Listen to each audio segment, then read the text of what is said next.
శ్రీమాత్రే నమః. మిత్రులందరికీ శుభోదయం. ఈరోజు శ్రీ క్రోధనామ సంవత్సర శ్రావణ శుద్ధ సప్తమి ఆదివారం. ఈరోజు ఆగస్టు 11, 2024 తేదీ ఆదివారం.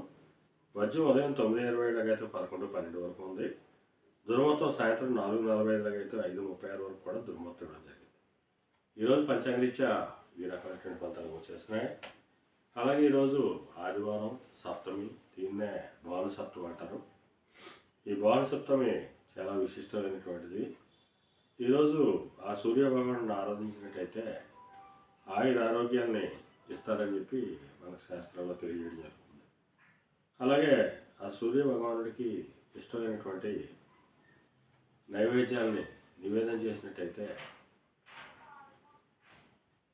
ఆదిత్య పారాయణం చేసినట్టయితే ఆరోగ్యాలు చేకూరుతుందని, కొన్ని కష్టాల నుంచి బయటపడచ్చని చెప్పి మనకు శాస్త్రాల్లో తెలియజేయడం. ఈ సప్తమి ఆదివారం అనేటువంటిది అరుదుగా వస్తుంది. అంటే 3 నెలలకో 6 నెలలకో ఒకసారి వస్తుంది. ఈరోజు సప్తమి ఆదివారం, స్వాతి నక్షత్రం కావున మన మిత్రులందరూ కూడా ఆ సూర్య భగవాన్ని ఆరాధించి ఆయురారోగ్య ఐశ్వర్యాలతో తృప్తిగా కోరుకుంటూ మళ్ళా రేపు శుభోదయం కార్యక్రమంలో మళ్ళీ కలుసుకుందాం.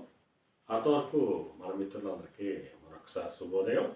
ఇట్లు మీ పెదబాబు సిద్ధాంతి గోలనమాల.